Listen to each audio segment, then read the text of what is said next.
My name is Mike Jimenez, and this is the Alamo City Sportscast, streaming live from my house here in West Bexar County. How is everybody doing? It is Monday, by the way. Joe Garcia typically producing today's show. He's got a new gig, got a new job, so he is out doing training right now. So I am flying solo. You are in my living room, my kitchen, right behind me over here. Forgive me if it comes off a little bit weird today, because again, I usually rely on a producer, whether it be Joe Garcia or back on the day when I was on San Antonio Sports Star, James Pledger, Edwin Hafner, those guys, they are my crutch, okay? They are the ones that I fall back on when I run out of steam. But how long will it take for me to run out of steam today? Not sure, because like I said, I'm flying solo from home. And let's see what's going on here. Let's see if I can click on some of these quotes that are coming in, because Matt Lerma reaches out and says, "Aw, snap, Mikey is flying solo." How do I share this? I don't know, because again, Joe Garcia is not here. Tim Gonzalez reached out and saying, "What up, Mikey? Going solo today." Chris Leha showing me lots of love, saying, "Mike about to fuck this up." Very true. Again, they're referring to the fact that I was named the Hamburglar earlier this week. So brutal, absolutely brutal. But I've got my Bexar County Social Apparel shirt on, 226-3232. Lots to get into today. So how long are we going for? Typically we go for an hour 15. But I have no time constraints. Man, we want to be here till 5 p.m. Let's make it happen. Let's break some records. I don't care. Let's see. We're going to talk about the Spurs. We're going to talk about the Spurs. What is that now? 4 in a row that they've lost? I posted on Twitter last night. The Spurs are 3-7. They should be 6-4. So we'll get into the Spurs. Are you beginning to believe in Dak Prescott? Dak Prescott, monster game against the Giants. But Cowboy fans, can you really get excited about yesterday's win? I know what you can get excited about. C.J. Stroud. C.J. Stroud is the man there in Houston. Houston Texans now with a winning record. If the season ended today, right now, your Houston Texans would be in the playoffs. And now there's talk not only of C.J. Stroud being Rookie of the Year, but also potentially an MVP candidate. Fair or foul? We'll get into that.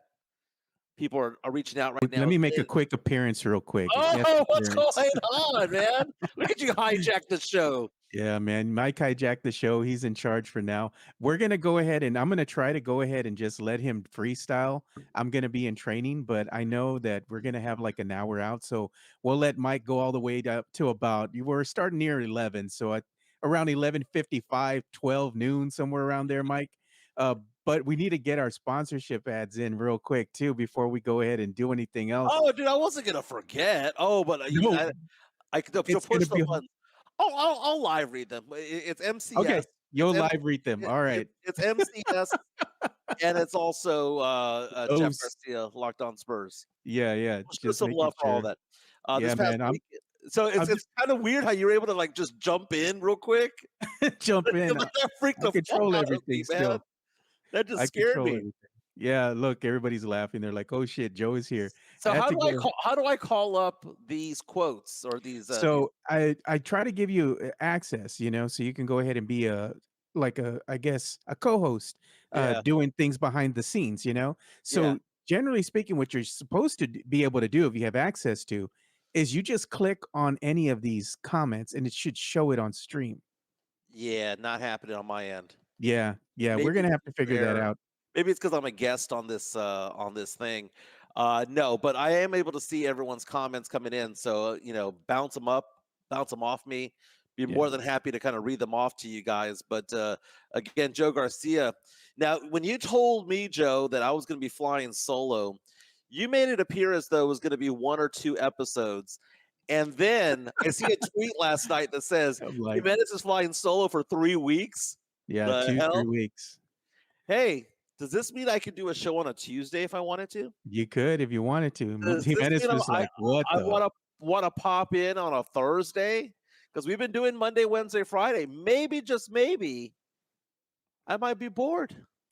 Hey, maybe you could do a show with the dogs because everybody's giving you shit about the dogs all the time. No. Okay, first of all, my dog Cody is I am pissed at that dog right now. Absolutely. Oh, come on. Okay, so I spent over, I'd say over the spring of last year, about $6,000 on a brand new fence around my house. All right, the whole backyard. And the reason why it was so expensive was because I wanted to dog proof the fence. So it's strong, it's a good looking fence. And underneath it on the back end, there are these 2x4s all the way around. So it's an expensive fence. And the dogs have not been able to get out. But now they figured out that, you know what doesn't have the 2x4 that's secure is the gate. So now they're digging under the gate. Now, for my Shih Tzu to get out, it's understandable because a Shih Tzu's, a very, very small dog. It's like Yeah. 6, 8 pounds. But my golden retriever got out. Cody got out this morning. And I have brand new carpeting in my bedroom. And she likes to go into my bedroom. I get the doorbell rings this morning around 8:30. I had just taken my daughter to school. And she goes, "I got your dog." And I'm like, "What the hell?" I look, and Cody, my golden retriever, big ass golden retriever, is completely covered in mud. It's raining outside. He dug out. I had put rocks, the big ass rocks, all on the fence line at the gate, so he couldn't get out. Still figured it out. Now my husky is outside. It is cold and rainy outside. It is chilly and rainy. My husky is loving this weather. Does not want to come inside. Hand over fist says, "Make sure to stay in the fence." Already done, baby. Already done. This was an expensive fence. I got an idea Oh, for you, man. The one thing that they what's that? can't dig out or they can't push around is concrete. So you might have to you dig a little trench right there and Yeah. maybe have Chris Leha come over and pour some concrete there Well, so he can't get out. I'm glad you brought that up because Chris Leha has been to my house before, and there's a couple of things I want him to do around here. So MCS General Contracting, proud sponsor of Alamo City Podcast. Why is it misspelled? Why is our mask misspelled? Oh, I think it's the old one. Hold on. I think I have two. One of them was misspelled and the other one I fixed. Let Yeah, me see. I just noticed that right now. So MCS General Contracting has been a proud sponsor of this particular podcast. Back when Just it was one MJ more. Acquire Taste, now when it's the Alamo City Sportscast, has been a big time sponsor. They do everything from slabs to man, ADA compliant type stuff, those ramps that you need, sidewalks, parking lots, all of that stuff. But they do concrete patios as well. I wonder what they can do over here. So Leha, come by my house, dude, someday. Take a look at my backyard. What can we do to make things nicer around here? Is it to add a thing for maybe a hot tub? Is it to add a space for, I don't know, just extend the concrete out? Want to do a little bit more to this house, man. I'm not money bags like Jeff Garcia yet, but I'm getting there. I'm Yeah. getting there. I'll fix the So mast right now too. I just noticed that. I was like, I wonder if the old one was loaded up in here, but so I have a new MCS one. so MCS General Contracting, when you need that concrete work and diamond hard. What is going on there? Matt Lerma reaching out to us right now on our YouTube stream saying, "I'm sipping on my mudslingers. Let's talk business." Dude, mudslingers is badass. This is mudslingers weather. If I don't know any better, mudslingers weather with this chilly, cold, damp. You want to sleep in, dude. Back to back nights of 10 hours or more sleep for me. Saturday, going into Sunday night and going into Saturday night was absolutely amazing. I feel refreshed. I am just wired right now. I have no caffeine in me, but I am wired right now. You didn't even need the CBD gummies to go to Did, sleep. no, didn't need any of that, man. No melatonin needed, but I did see my dog right now, Cody. After this show, what I'm going to have to do is I'm going to have to bring Cody in, and I'm going to have to carry 75 pounds of dog through my bedroom, right? Because I have brand new carpeting. We put that down. I put that down about a month ago, right? And I can't have it destroyed. So I need to carry him into the tub, give him a bath. And I've already gone to the side in the rain to put more rock and all that stuff on the side to see if that dog won't go past that anymore. It's like I'm building a fortress over there to get that dog from doing it. And this dog has never done this before. He's only started digging to get out of the house like the last week. The last 3 years, nothing. now is being a pain in the ass. Don't know what's going on with that. But again, we're talking sports, pop culture, nostalgia. Lots to get into today. I want to talk about the Cowboys. I want to talk about the Texans. Got to get into UTSA football. They're going to have an early week this week. They play on Friday night. They usually on Mondays practice at the Dome, but practice at campus. They're at the Dome right now. It's an early week for your UTSA Roadrunners. In fact, if I'm not mistaken, back-to-back weeks where they play on a Friday. So we got to get into that. Karma is a guy that plays for the Chiefs. Did you see that, Swifties? Taylor Swift at a concert in Argentina changed the lyrics to one of her hit songs to make reference to her boyfriend, Travis Kelce, who was in the stands. He was in the stands. Oh, Lord. Hey, I went ahead and fixed the mask, by the way. It says Alamo. I did dig the Alamo City podcast. Alamo. It was missing an A. Hey, let's talk about the Cowboys first. Dallas Cowboys. This was a game that was a complete farce. It was a complete joke of a game. And I question how excited on a scale of 1 through 10 should Cowboy fans be in beating up the Giants this way. Now, in some respects, you look at it as though they're NFC East rivals. Anytime you beat a rival, it's a good thing, right?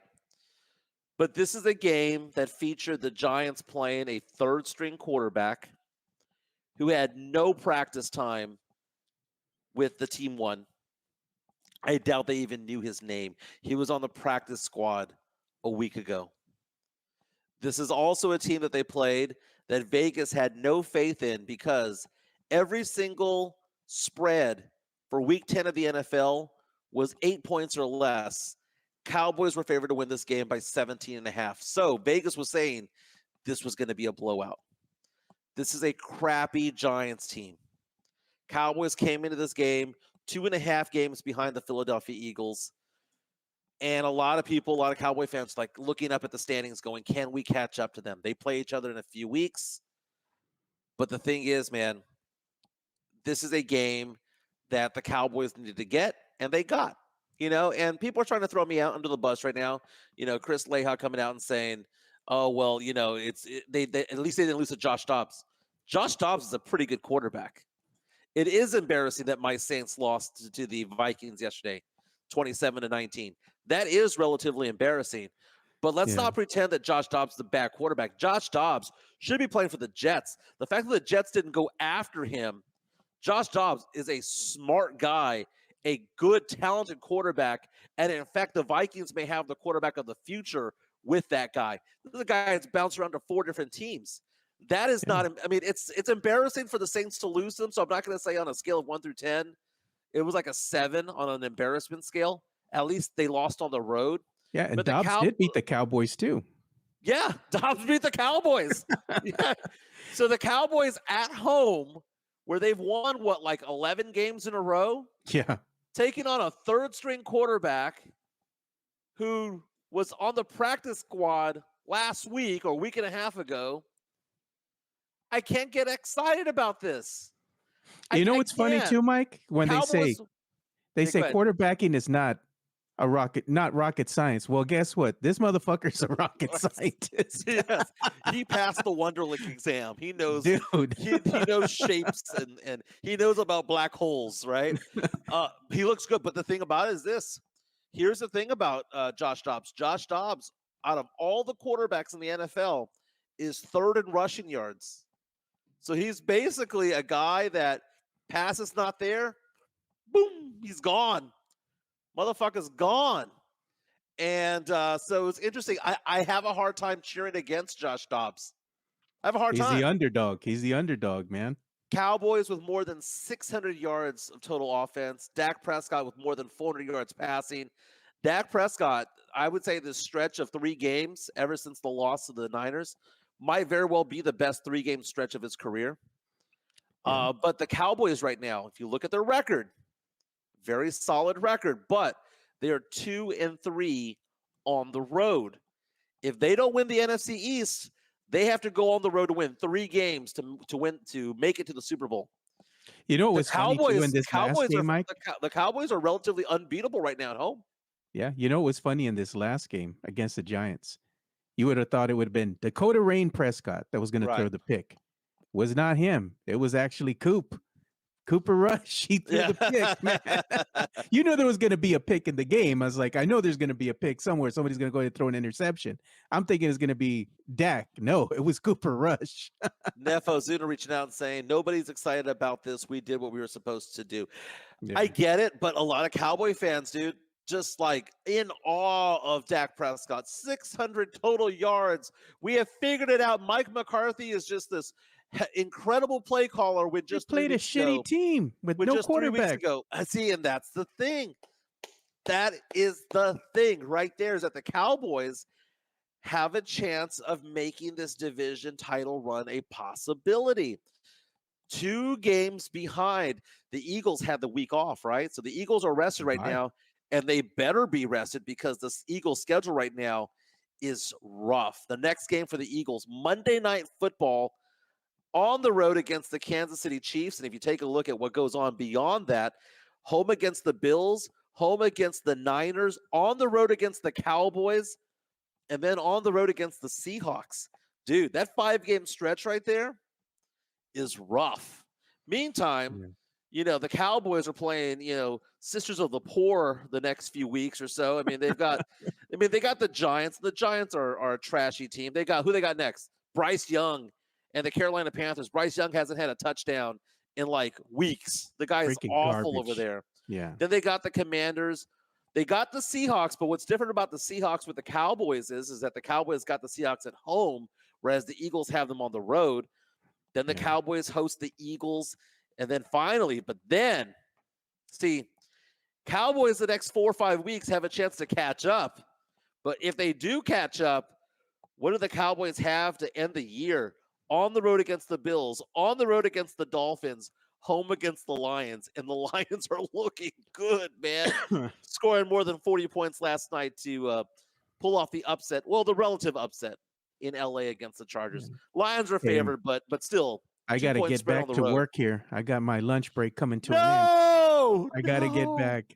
But go ahead and text me when you're going to go ahead and end the stream. That way I can actually hit the end button. So nobody's watching 4 hours of nothing. No one's just watching me cooking in the background. Quien Cuerao, you're going to be cooking naked in your kitchen. That's like nobody wants to see that. I got my sweats on. I got my sweats. Dude's wearing sweats, dude. I'm like, funny, bro, it'll be wild to see what happens for 4 hours, right? It's just you and your house. I'm like, God, you're gonna help us. see that all I do for a living is talk on the phone and just do math. I do math. I'm the Josh Dobbs of financial planning over here. All right, man. Joe Have a Garcia. great show. Congratulations on your new job. All right, man. See you boys later, man. I'm Mike out. Baez saying show some leg. Oh, well, let's do that. Go frost yourself. I'm wearing one of Bear County Social Apparel shirts right now. There you go.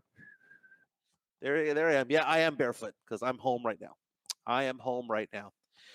All right, so Cowboy fans, Dak Prescott. Are we going to believe in this guy now? This guy is due for a pay raise this offseason. $59.4 million against the cap next season, which means that if the Cowboys don't want to have to pay him $59 million or have him count towards the cap, then you've got to extend him out. Is he worthy of being extended out? That is the thing. He's putting up the numbers, baby. He's putting up the numbers, but it's not worth it, dude. Dak Prescott worth $55, $60 million a year. It's not worth it. You know that. And you know that we're seeing the last of Tony Pollard. What is going on with Tony Pollard? I mean, even when they're putting up all these monster numbers, Tony Pollard is he's just another guy out there, man. He's just another guy out there. And I fear that Tony Pollard, that this is the end of his run with the Cowboys. Let's take a look here. Here's the number of touchdowns he's had in the last 8 weeks. 0, 0, 0, 0, 0, 0, 0, 0, 0. Tony Pollard with just 55 yards yesterday on the ground, 529 for the season. He is on pace to have less than 1,000 yards rushing. Just another guy. Just another guy. Tony Pollard is not going to be on this team next year. He just won't be, because what's it going to cost to keep him? 8. I mean, he's signed a franchise tag this year for just under $11 million. He's not going to get franchised again next year. Why would they do that? And you see what Rico Dowdle's doing. You see what other guys on this team are doing from the backfield, and you look at it and you think to yourself, you know what?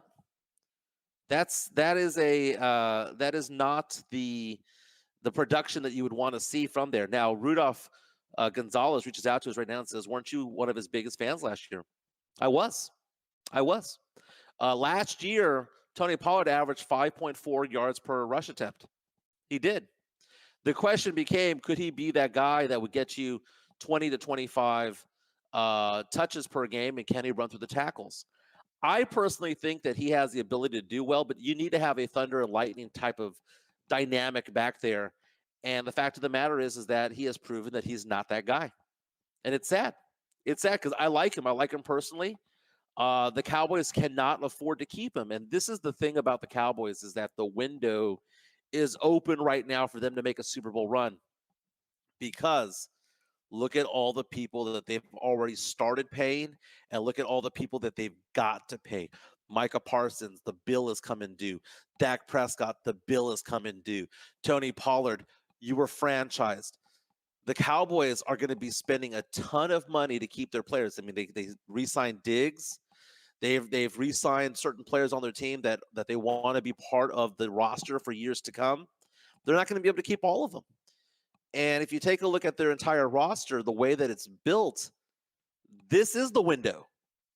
The 2023 season is the greatest window of opportunity for the Dallas Cowboys to win a Super Bowl. After this, it actually gets harder.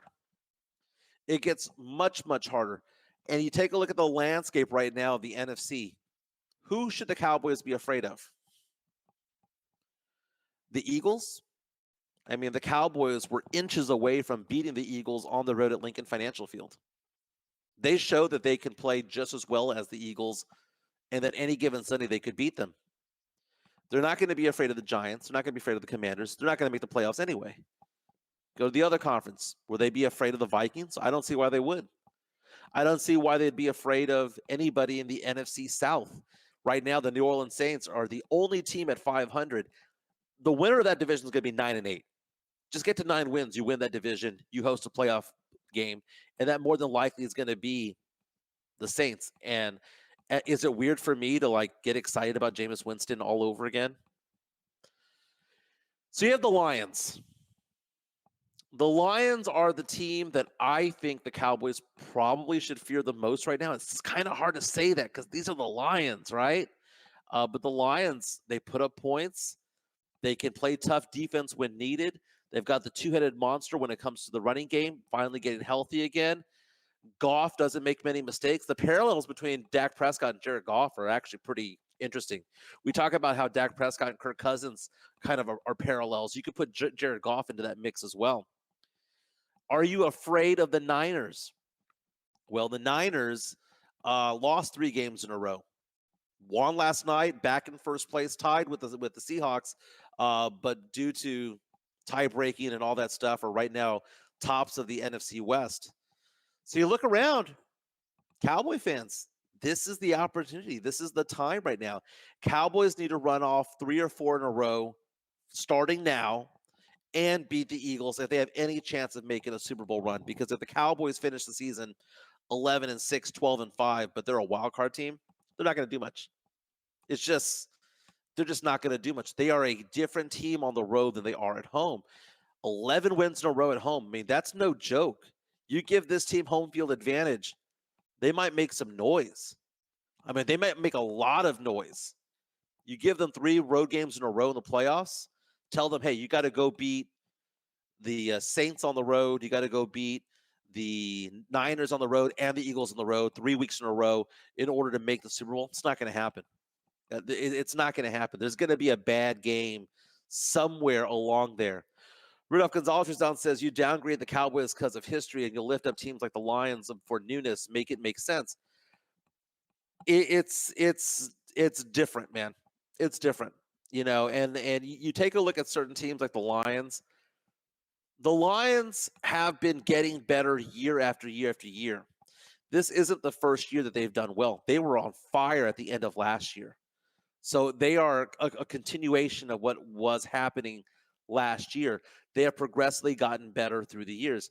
Does that mean that they're experienced enough to go win a game in the playoffs? No. But guess who else is not experienced enough to win playoff games? The Cowboys. The Cowboys. The Cowboys have no experience of winning playoff games either. Was 2 playoff victories in 28 years? So let's not pretend that Dak Prescott has all this experience to go win a playoff game when he's only done it twice. That's what, one more time than Tebow. But the Lions right now just are playing so well on both sides of the ball. They're putting up points. People are buying into it. And the thing is, Rudolph, if they played, they'd be playing in Detroit. If they played this game in Dallas, I would pick Dallas to win that game. If they're playing this game in Detroit, I would pick Detroit simply because of home field advantage and because that team is playing so well. Home field advantage means a lot sometimes in the playoffs. Rico had one game against the Giants. I've liked some of these backup running backs that the Cowboys have had. Power rushing, I'm a big fan of. Hanover Fist says Cowboys are a tier below the Eagles and Niners. Are you sure about that? You sure about that? I mean, last I saw, Cowboys went into Philadelphia and were, 6 yards away and 46 seconds away from beating the Eagles on the road? What would have happened had that happened? Think about that. 6 yards. That's 18 feet. They were 18 feet away from going into Philly and beating the Eagles. What would the narrative be at that point? They had a false start. Dak had a sack and an incomplete pass, and the game was over. They were 6 yards away. And I know we're going to hear, Jalen Hurts was on one leg and he was injured. Who cares? They were on the road and were 6 yards away from winning. And that might be one of the things that prevents the Cowboys from actually making the Super Bowl or making a big run, was that 6 yard difference right there. Cowboys should be excited about where they are right now. I'm not so excited about what I saw yesterday because, Dak threw for over 400 yards and he was pretty much flawless. Yeah, he got a good run in for a touchdown, but these were the Giants, and the Giants suck.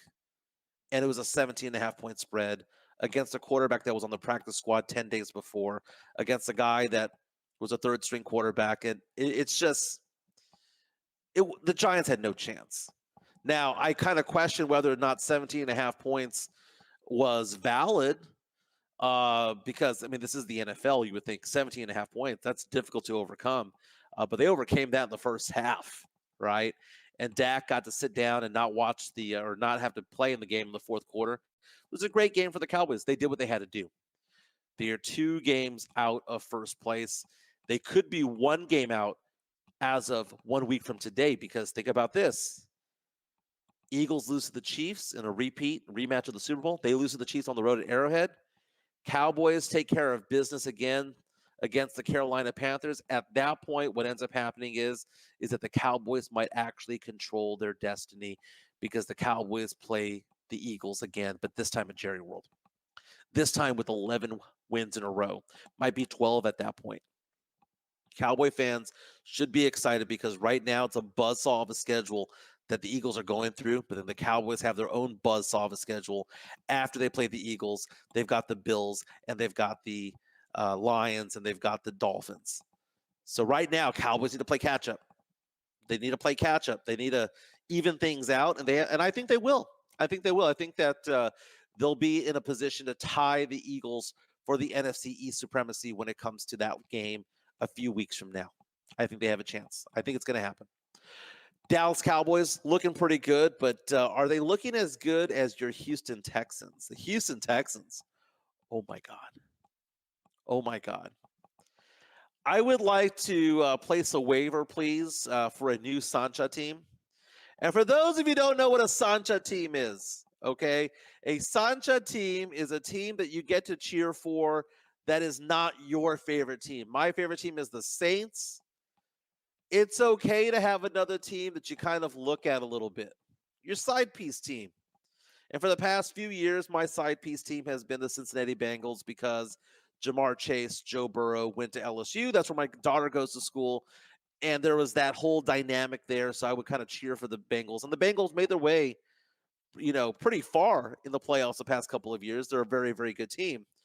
But that Sancha team, where you look off to the side, I might need to make a waiver request and drop the Bengals in favor of the Houston Texans because CJ Stroud is so much fun to watch. CJ Stroud last night, going up against the Bengals, Joe Burrow. This was a crazy game. For those of you who didn't watch it, just really the ending.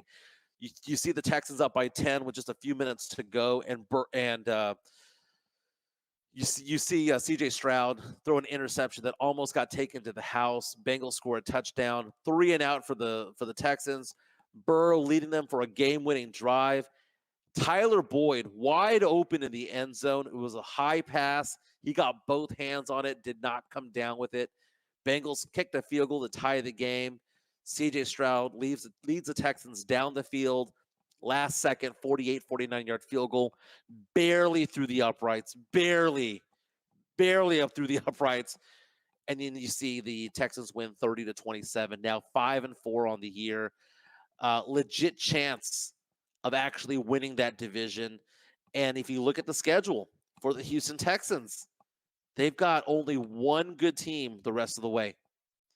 Next 8 games, only one good team the rest of the way, and that is the Jacksonville Jaguars. So you're telling me, if you are a fan of the Houston Texans, that you are afraid of the next game against the Arizona Cardinals. Kyler Murray's back. Cardinals won last night against the, I believe, the Falcons. But this is a game at home against the Cardinals. They should take care of business, right? Texans should be 6-4 at that point. Then they host Jacksonville, who they've already beat this year. They host them. Then it's another home game against the Denver Broncos. The Broncos have been playing better as of late, but still, it is the Broncos. Then they finally go on the road against the New York Jets, rather. And then 2 tough games back-to-back. Well, actually, 3 maybe back-to-back. You got the Titans twice, and you've got the Cleveland Browns in Houston, end the season at Indy. All I'm saying is, these 8 games, you go 5-3, end the season 10-7. Save as a chance, baby. Matt Lerma says, make sure you're liking the video. Mike is going for it by himself. Let's boost this video. That's right. Like and subscribe. Like and subscribe on YouTube. Share what we're doing, man.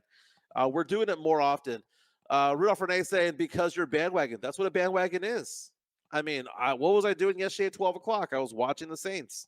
I was watching my favorite team. I watched every single play of that game. The Sancha team, that's your side piece team, man. I mean, it is what it is. It's your girl on the side. That's all that it is. That's all that it is. And we have that. It doesn't matter if it's baseball. It doesn't matter if it's NBA. We all have that one team that we kind of like watching. I used to like watching. I typically would say you want to choose a team on the other side of the conference, a different conference, so that they're not up against your team. But in the NBA, before they started winning a lot, I really enjoyed watching the Nuggets. Although that Jokic guy is pretty good. And I don't watch the Nuggets that way anymore because, they're one of the best teams in the NBA right now. And it's kind of hard to say that your Sancha team is the best team, okay? You cannot have your Sancha team be the Kansas City Chiefs. You can't have your Sancha team be the Philadelphia Eagles. It has to be a team that is up and coming. And if that means it's a bandwagon, then it's a bandwagon. There's nothing wrong with that. Nothing wrong with that. I don't think I could cheer for another team in the NFC unless there was a tie to it of a team that I liked. For example, if Bijan Robinson had gone to the Lions or Bijan Robinson had gone to the Rams or whatnot, I probably could have cheered for them. But Bijan went to a division rival of my Saints, so Bijan's dead to me. He's dead to me. But the conversation of CJ Stroud, though, being a MVP candidate as a rookie is so foreign, but it's so accurate. CJ Stroud right now, if you combine his rushing touchdowns, has 17 touchdowns to 2 interceptions. And Dan Orlovsky on ESPN said something interesting the other day. I think it was on Friday. He was saying, take away the name CJ Stroud, take away the team name of the Houston Texans, just put his stats up there and ask people, what do you think of the stat line of yards per attempt, of touchdown to interception ratio, to rushing yards, to all of that stuff? You would say that they're an MVP candidate. I was listening to Stephen A. Smith today, and he had a very interesting point. He was saying that he was of a belief that it's a joke to consider C.J. Stroud an MVP candidate, but what makes that different and what's changing his mind and the minds of a lot of people, including myself, is the fact that the Texans might actually win their division. And if they win their division, then he has to be part of that conversation, along with the Patrick Mahomes of the world, part of the Lamar Jacksons of the world, part of the conversation of, yeah, this is a legit candidate for the MVP. I mentioned that the Houston Texans played the Jacksonville Jaguars not this Sunday, but the following Sunday. Jacksonville is only one game ahead of the Houston Texans, and Jacksonville lost yesterday to the 49ers. So imagine that. Imagine we possibly could be 13 days away from a matchup in Houston at NRG between the Jaguars and the Texans that could potentially determine who's going to win the AFC South. Imagine this.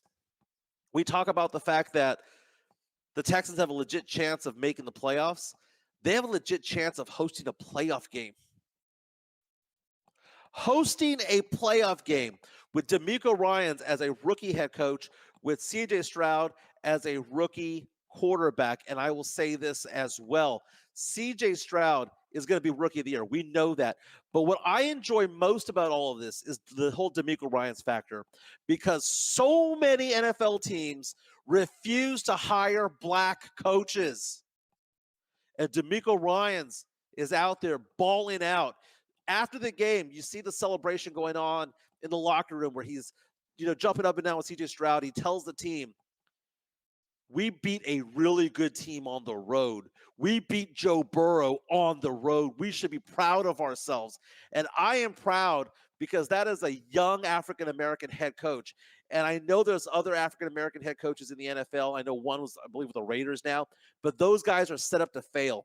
Those guys are set up to basically hold the team so that they can then hire somebody else and skirt around the Rooney Rule. DeMeco Ryans was the perfect pickup for the Houston Texans, and I saw it and I bought into it early on. I did not think it was going to be this quick of a turnaround. I predicted before the season started that the Houston Texans would double their wins and get to 6 and be 6-11. So I'm not going to sit here and say that I predicted that they'd make the playoffs or they'd have a winning record. No, I said they'd be a respectable 6-11 team. Trajectory going upward. CJ Stroud was a better pick than Bryce Young. A lot of people fought me on that. I was like, no, CJ Stroud's the truth. I have lots of receipts on that. I was a big believer on CJ Stroud. But the whole DeMeco Ryans thing is so exciting because a young black head coach is kicking ass right now. And it makes you wonder, why was Eric Bieniemy never hired as a head coach?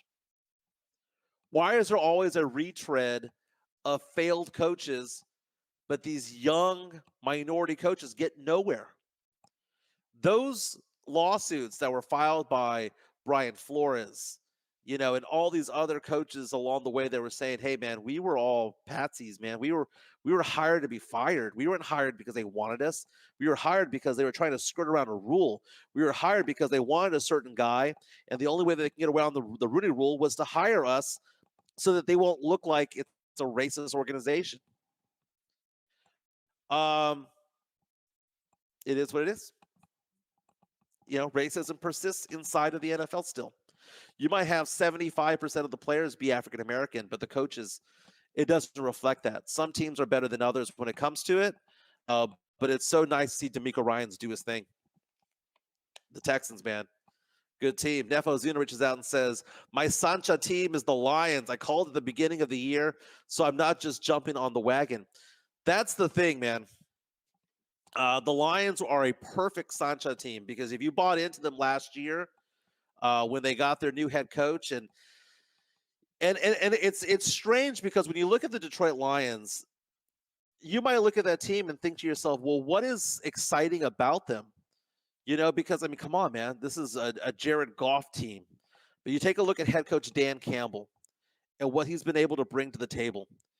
And you take a look at the fact that, they get Jahmyr Gibbs early on, and Jahmyr Gibbs is just a wonderful, talented back, and they're finally using him more often.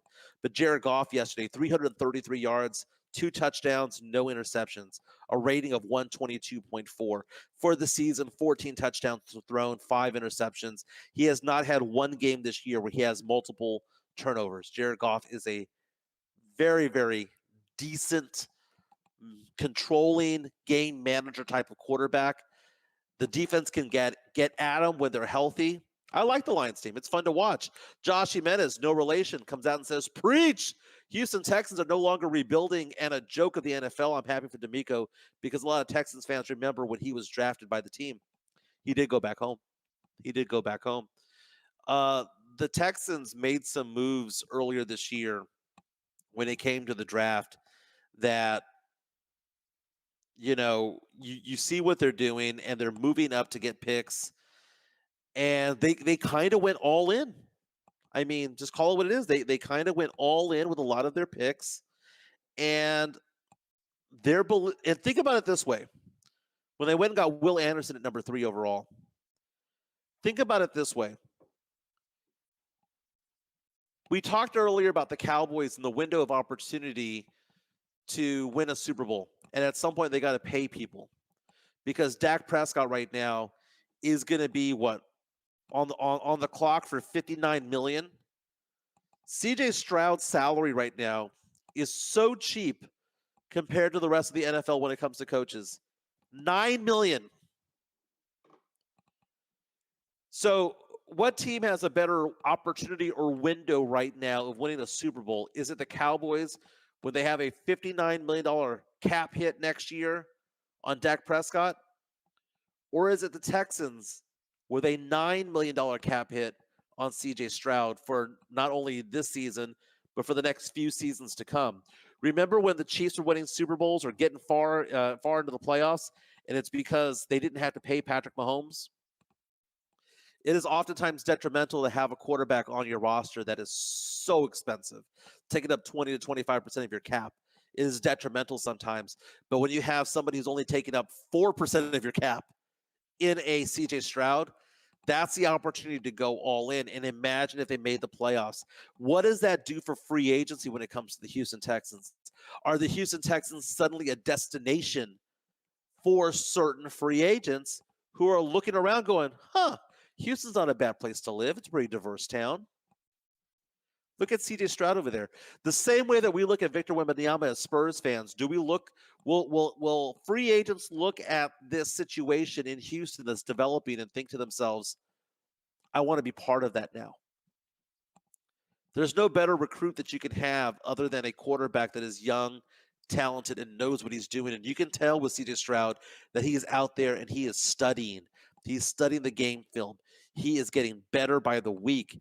And if he is this good after 10 games or less, imagine what he's going to be 3 or 4 or 5 years down the road. The Houston Texans got the biggest piece of the puzzle when they drafted, and they backed into him because they wanted Bryce Young. When they backed into CJ Stroud, this is a blessing for the Houston Texans, and he's going to be there for 10 years to come. And this is going to be a playoff team. Maybe not this year. I think they'll be this year. But this is going to be one of those teams when we look at, we think to ourselves, yeah, they along with the Chiefs, the Ravens, contenders for the playoffs. We're going to know that, right? Think about it this way. Imagine the blessing that it is having this guy there, because CJ Stroud yesterday, when he was interviewed on the sidelines, they asked him the question, how were you able to do this? And he was saying that he first and foremost wanted to thank God and the blessings in his life and all that stuff. That is now the face of the franchise for the Houston Texans. The face of the franchise before that was Deshaun Watson, a guy that settled with more than 24 women massage therapists in the Houston area for inappropriate conduct.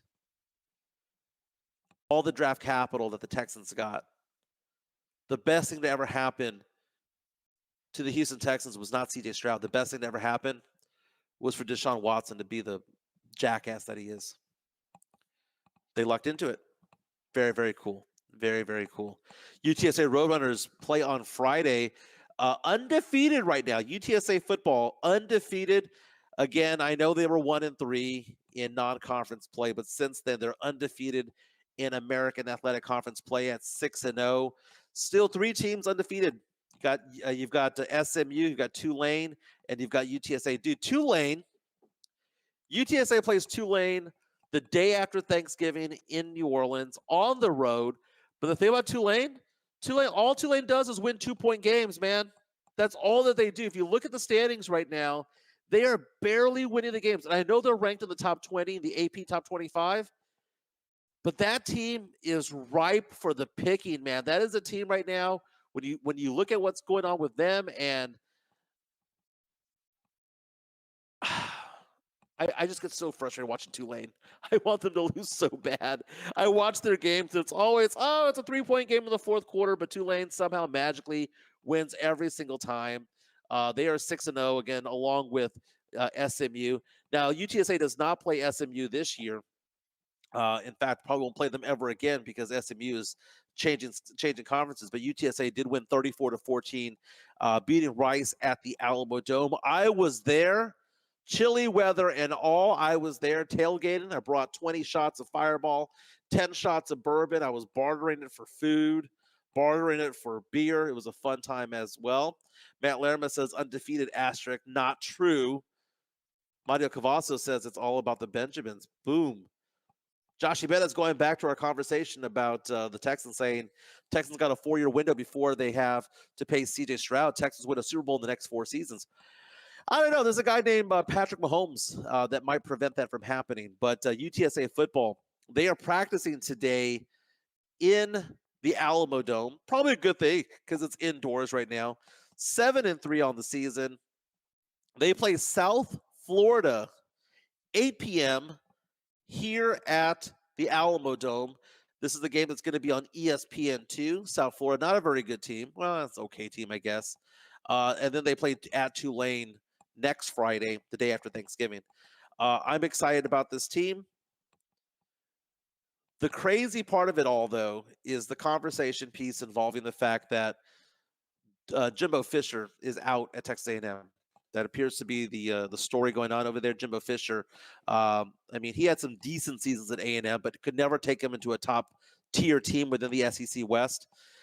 And already, there's reports out there that Jeff Traylor, along with Cliff Kingsbury, could be potential successors for Jimbo Fisher at A&M.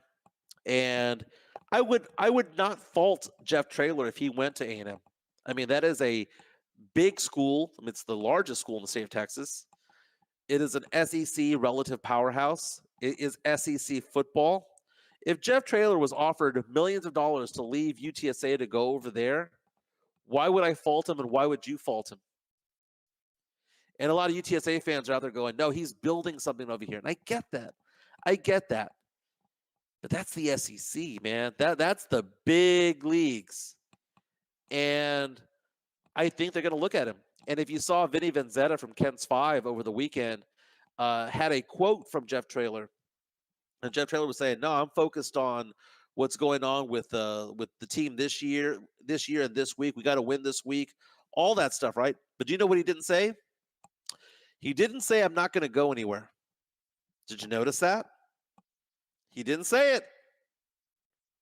He just said what? I am focusing on this week, which I'm sure he is. But did he say, I am not tossing my hat into the ring? No, he didn't say that. He said, just worried about this week. Just worried about this week.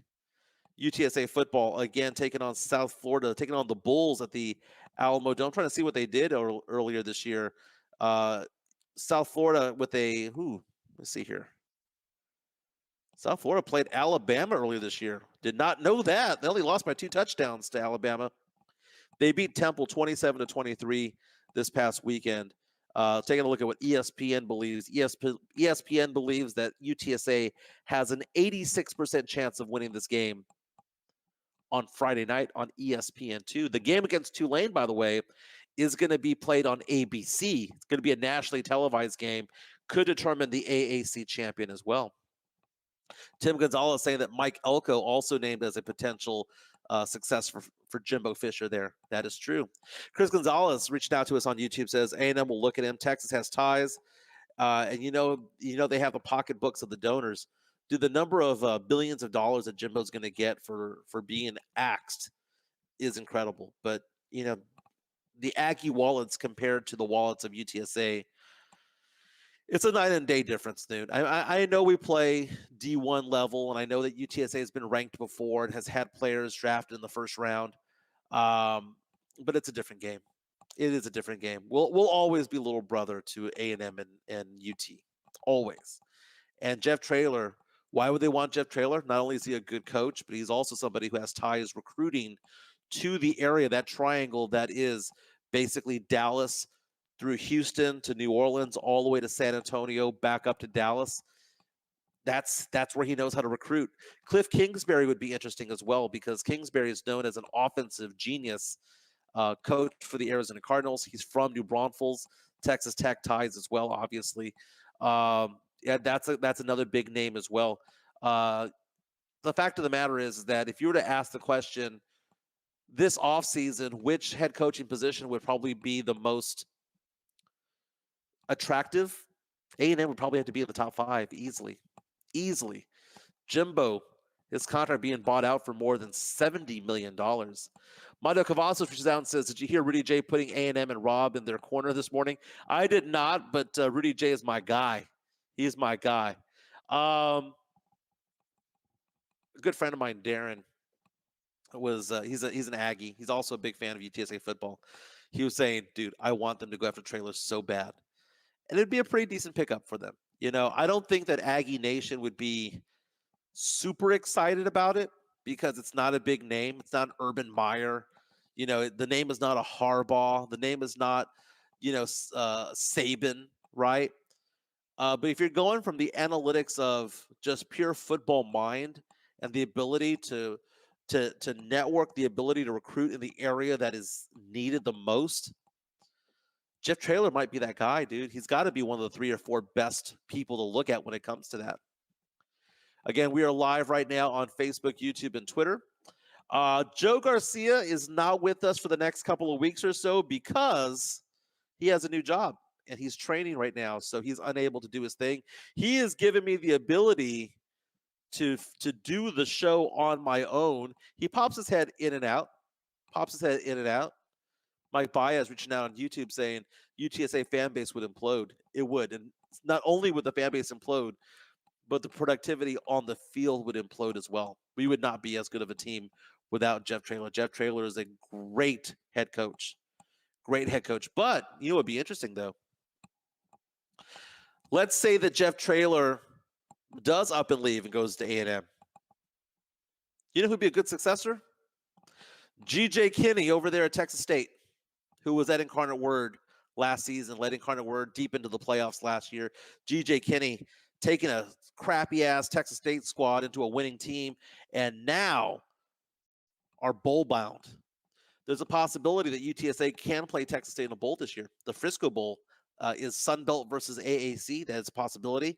The bowl projections I find to be interesting because if you look at I go to CBS Sports when it comes to this. Jerry Palm is the guy that I'll look at. He's the one that does all the projections. He is very, very, very good about it all. And he says that that UTSA obviously is going to be bowl bound. He says the AAC is going to have Memphis, SMU, Tulane, and UTSA as bowl teams this year. And he does have Texas State right now as one of the ones going for the Sun Belt Conference. Mike Baez asking the question, would he leave SWT? Here's the thing about G.J. Kinney. He's a coaching mercenary.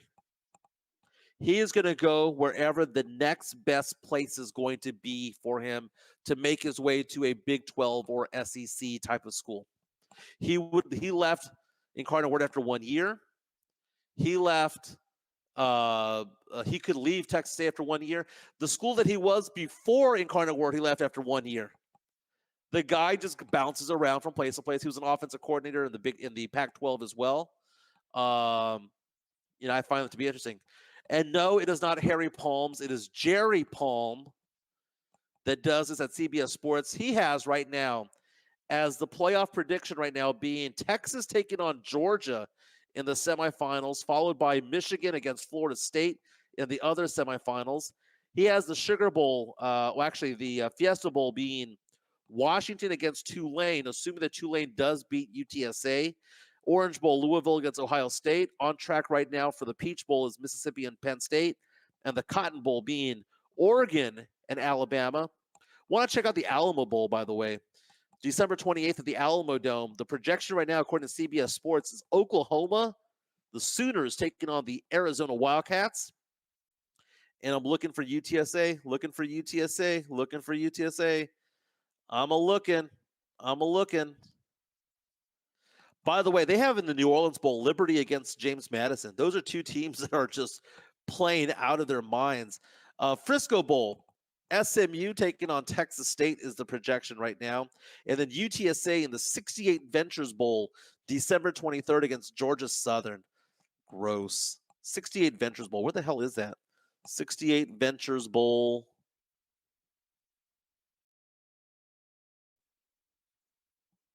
The 68 Ventures Bowl is played in Mobile, Alabama, baby.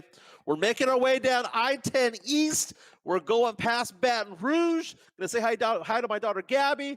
We're going to party in New Orleans. We're going to make our way down to Mobile. That's according to CBS Sports, man. That's according to CBS Sports. Hey, Spurs fans, how you feeling, man? Spurs started the season 3-2. Now 3-7 after losing 5 in a row. Spurs were up 17 in this game last night against the who they play, the Miami Heat.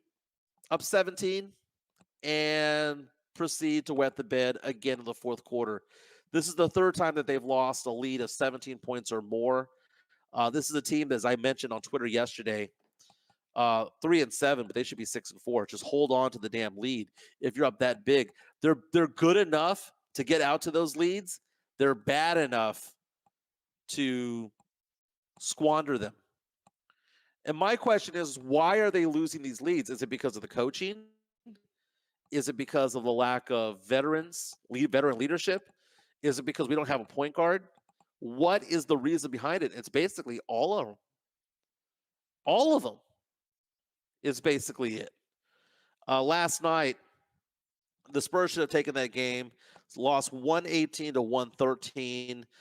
And there were some positives to this game yesterday. So let's give the positives. First of all, the Spurs had 6 players in double figures. You had Zach Collins with 18, Sohan with 16, Keldon with 20, Wemby with 18, Vassell with 14, Branham with 13. Branham also had 7 assists yesterday.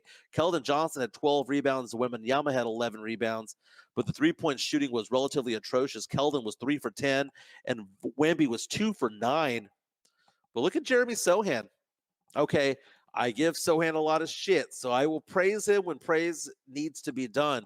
Sohan, 2 for 3 from 3 last night. His percentage is now north of 37% on the season. And it is a smaller sample size, but still, I got to give him praise. If I'm going to give him shit, I need to give him some praise. And looking at his shooting right now, 38.9% from 3. Right? The difference is, though, is this. Notice that yesterday when Sohan was shooting threes, they were letting him. He knocked them down. No doubt. He knocked them down.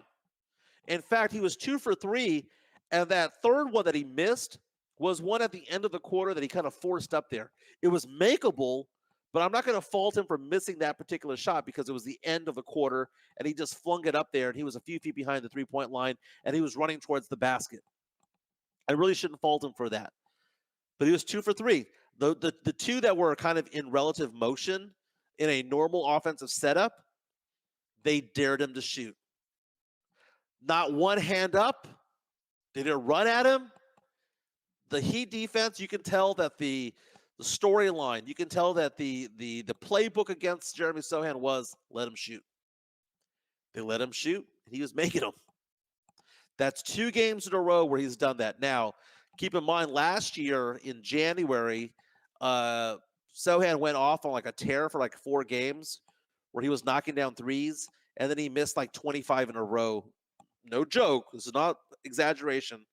He missed like 25 in a row thereafter. Okay. I'm going to be excited to see what he can do and if he can knock down some open threes. When Keldon's shooting the ball, when Vassell's shooting the ball, they have people running at them. Sohan right now is shooting essentially a 20-foot free throw. No one is getting their hands up. They're daring him to shoot. Jeff Garcia from Locked On Spurs said they should have a worse record, barely lost versus Houston, nearly blew it in Phoenix. Or barely won in Houston, and nearly blew it in Phoenix. I see what you're saying. Rudolph reached out saying if Wemby just got down low and put his hands up in the air like he wants the ball, especially in the final minutes, too much finesse, not enough domination. Well, he can't play all the positions. It's disappointing to see that they're not giving him the ball down the stretch and making him do something. Give him the opportunity to make something happen. If you notice, a lot of the entry passes that are coming in that are really, really good, they're coming from Wemby. Wemby is doing perfectly fine out there. He's doing fine. I'm happy with his production. I'm happy with his performance. I'm unhappy with how they're using him from time to time. They send him out for long stretches, man. There are long stretches out there where you don't see Vassell and you don't see Wemby. And I kind of question, why is that so? Because they're so young. And if you take a look at how many minutes they played yesterday, Vassell with 33 minutes played, Wemby for 34. It just seems like they're on the bench for so long. Maybe it seems like they're on the bench for so long because without them on the field, on the court, they suck. That team is awful when those guys aren't on the court. Jeff Garcia from Locked On Spurs. Don't forget to subscribe to him. Jeff Garcia brings you daily content when it comes to your silver and black, when it comes to your San Antonio Spurs. Follow him at Jeff G Spurs Zone on Twitter and on Threads. Don't know if we're still on Threads, people, but Jeff G Spurs Zone. I follow him on Spotify. I follow him on YouTube as well. Oftentimes you'll find me and Joe Garcia as hosts or co-hosts rather, or guests rather, on that show. But lots of interesting takes by Jeff Garcia today, mentioning how Dominic Barlow had a career high in his G League performance last night. And Burger Boy jerseys might be a thing for the city of San Antonio. I've enjoyed a lot of what I've been seeing when it comes to these jerseys out there. The Fred's Fish Fry one from Mike Baez and Bear County Social Apparel. You see Burger Boy coming in, and it makes me wonder, why is it that these guys who are not on the Spurs staff know the heartbeat of San Antonio better than the people that the Spurs are paying right now to do that job? I saw one the other day about, I think it was Baez from Bear County Social Apparel. It looks like Bill Miller's, like the Bill Miller's logos with the Spurs logo. The Spurs should know better. They should know that this is what we want. Instead, they give us that crappy-ass City Edition jersey that was out there. It's complete trash. Complete trash. Hey, speaking of T-shirts that kind of come out of nowhere that speak to the social conscience of America, I saw one online. All these stores are selling one that says, "Karma is a guy that plays for the Chiefs." Yeah, we got to talk about that. Did you get excited about that? I'm giddy about it, man. My daughter, Gabby, 20 years old. She's in college. Oh my God, Dad, did you see what Taylor Swift did? Did you see what she did? I did see. If you didn't see, in Argentina, she's performing. The Eras Tour is over there. Kansas City Chiefs had a bye week. Travis Kelce made his way over to Argentina to be with his girlfriend, Taylor Swift, the billionaire superstar. And there's a song that she sings called Karma, which is one of her famous songs. And she changed the line of the song to say, "Karma is a guy that plays on the Chiefs. He's coming home to me." I loved it. I loved it. Young love. It's so beautiful. I say young love like they're 20 years old. They're 34. That's close to middle-aged love, but I loved it. But it was good times. It was good times. And I know a lot of people are like, they're so tired of him. They're so tired. Dude, if these two ran for president and vice president in 2028, they'd win. They are the royalty of the United States. And if they got married in the next couple of years, that would be the most televised wedding. She's our Princess Diana. And people hate to admit it, but it's true. And Travis Kelce happens to have the biggest podcast in all of America. And that is true. You may not like it, but it is what it is. Oh my God, we made it to noon. We made it to noon. I don't know how many people are watching. I don't know how many people are listening. As Joe Garcia reminded me, I have to tell him when the show is over so that you guys don't watch me wash dishes and shit. Mike Baez reaching out. Travis Swift has a nice ring to it. What if they hyphenated? What if it's Swift Kelce? I can see that. Travis Swift Kelce. Dude, that woman right there is. I was watching this thing the other day on Fox News Channel. I'm not a Fox News Channel guy, but I found it funny because I saw someone post a clip, and it was Sean Hannity talking about the fact that he wants his people on Fox to stop dissing Taylor Swift. And his line of thinking was, you don't want Swifties to come after you at the polls. That you might think that she's a joke. You might think that she's just a singer or just a pop star. The girl is literally a movement. Billions of dollars pumped into cities that she is going to. Every show that she does is as big as the Super Bowl, and she only does the Super Bowl 3 times a week. Think about that. If the city of San Antonio was given the opportunity of having Taylor Swift perform at the Alamo Dome or have the Super Bowl perform at the Alamo Dome, be at the Alamo Dome, the city would choose Taylor Swift. That's how big she is. And it's crazy. And for Fox News Channel, for them to have like meetings to say, you know what? It's against the conservative agenda and against our best interest if you say bad things about her because her army will turn on you. That is crazy. I mean, it's crazy because it's true. And it's also fun because it's true. But this has been fun. I'm going to check to see if we have any tweets going on. Lots of tweets coming on. Normally, whenever I do this show, I have Joe Garcia that I can bounce off of and I can do my thing. Rudolph Renee saying the Super Bowl would have weeks of events leading up to it. So are Swift concerts. Have you seen the concerts? Not only does she fill the 100,000 seat arenas or stadiums, there are literally thousands of people who are on the streets during the performance listening. The hotel occupancies are different. And I think the main thing about it is that, I mean, even as expensive as the tickets are, you got middle-class people there.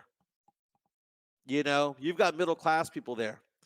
When I went to the Radio Row at Super Bowl, there's nobody middle class at a Super Bowl game at the Super Bowl, dude. The Super Bowl, dude.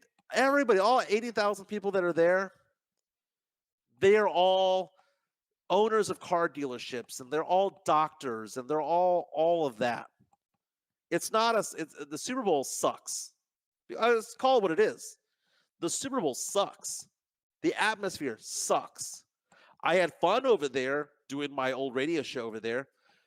But as far as being a fan, I mean, think about it this way. You know, you go to a Spurs game, and you know that there's a different attitude in the 200 level than there is at the 100 level than there is at the charter level. I've been fortunate enough to be in the skybox as a ticket holder. I've had season tickets before at the 100 level. I party a lot in the Spurs fan zone, the 200s, so I go up there to where the La Gloria is and Burgerteca and all that stuff. And then you've got the charter level, which is kind of like where George Strait sits, right? Each one has a different vibe. When you go to the Super Bowl, all 80,000 seats are held by people who normally sit at the charter level. They might be fans, but they're not the fanatics that you have in the rafters for Section 200. It's different. It's different. And I know Rudy's coming after me right now on YouTube. Dude, they've already done the economics, dude. I'm sorry. You've lost this argument, man.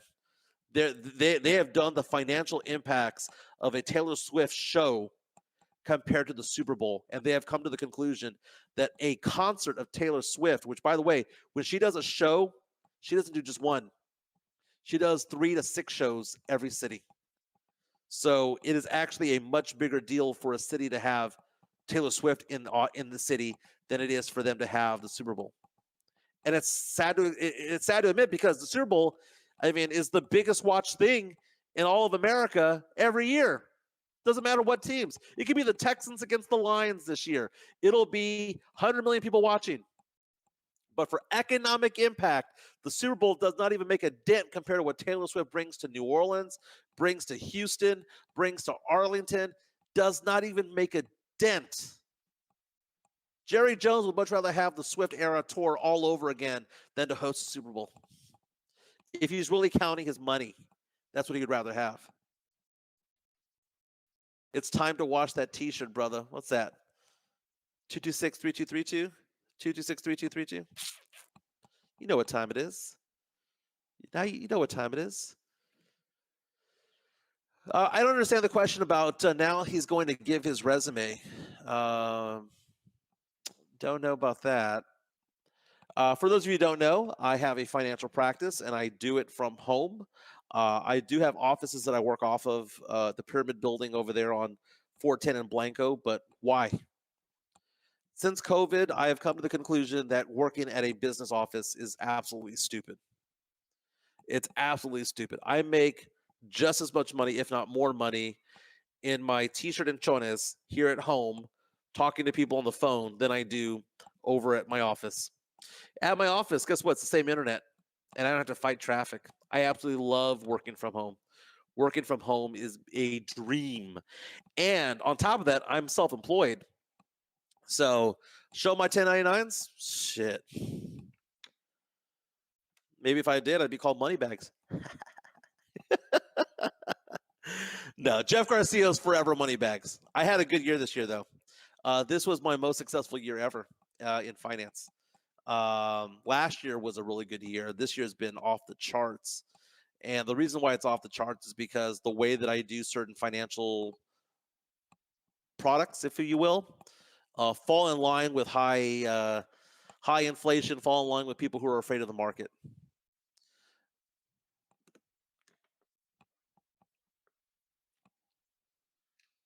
I have no idea, dude. I'm trying to follow along and do this show, and I don't know what you're saying, Rudy. It means you have to tell everybody where you've been and what you've done in order to give yourself relevance to a topic. That's called relating to a topic, dude. You know, if a doctor is talking about medical procedures, they would want to let you know that you are a doctor and that you know. So if I talk about how I've been to Super Bowl Radio Row, it's because I fucking been to Super Bowl Radio Row. What do you want me to do? You know, my experience being around Super Bowls, that I've been around 2 of them, right? I know what it's like, and I've been to high-end playoff games in various sports. It sucks once you get there, because the only people that are there are the ones that have the most amount of money. The experience there sucks. Going to the Super Bowl, it's a bunch of fucking corporate people, dude. That's all it is. It's a bunch of corporate people. There's no Spurs zone. There's no people who saved money to go to the Super Bowl. It's not like that, man. No one knows what teams are going to go to the Super Bowl until 2 weeks before the Super Bowl starts, right? You got that 2-week buffer there. So if you are a Saints fan or a Cowboys fan, you're not going to know whether or not your team is going to go until 2 weeks before.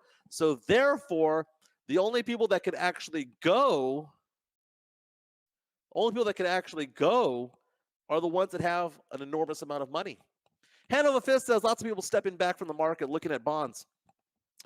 It would be against the law for me to say yes or no, but give me a call if you have any questions about that. I can tell you stuff about that offline. Just know this: when interest rates go up, bond prices go down. When interest rates go down, bond prices go up. That's economics 101. Tell you what, I'll do another 5 minutes of just answering questions on Twitter. I'm not Twitter, on YouTube if you guys have any questions for me. Normally, I said Joe's normally here. Normally, Joe and I go till about 11:35, 11:45 or so. But I am home right now. Let's see, got another comment coming in. Mario Cavazos saying, word, peace. Dude, Houston Texans, man. Sancha team. New Sancha team. I fell off the Texans bandwagon with Bill O'Brien was there. Bill O'Brien was the worst thing that ever happened to that team. Bill O'Brien is garbage of a head coach. And I remember they were 1 yard away, half a yard away from beating New England and Tom Brady. And instead of going for it to get that half yard to seal the deal, they punted the ball away to Tom Brady, gave him 2 minutes to lead them on a big old drive. Did I get my ad reads in? I did. Yeah, we did MCS General Contracting. Again, reach out to MCS if you have any needs when it comes to slabs, when it comes to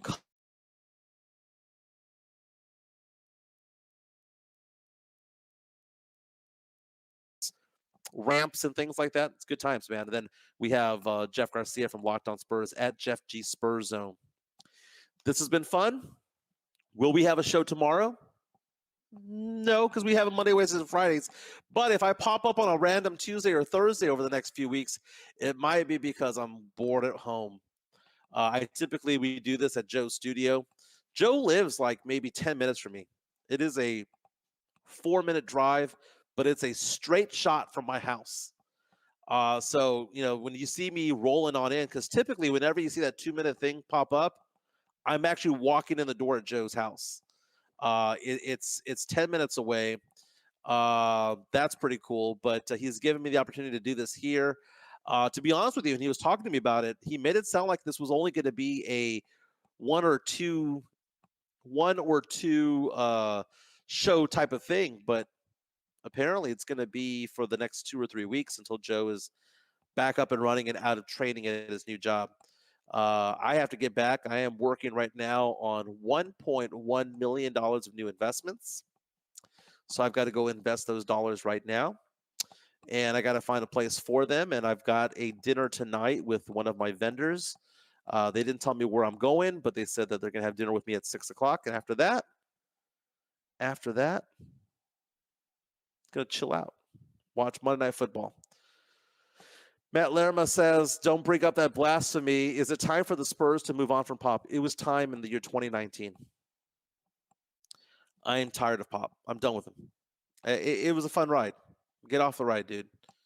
Have you ever seen like guacamole that turns really, really brown because it just isn't fresh anymore? That's Pop. I'm done with him. Everybody, have a great day. Be safe out there. The weather sucks. And we'll be back Wednesday, maybe tomorrow. We'll see. But it'll pop up on your YouTube if I do come back tomorrow. But this has been fun. Talk to you guys soon.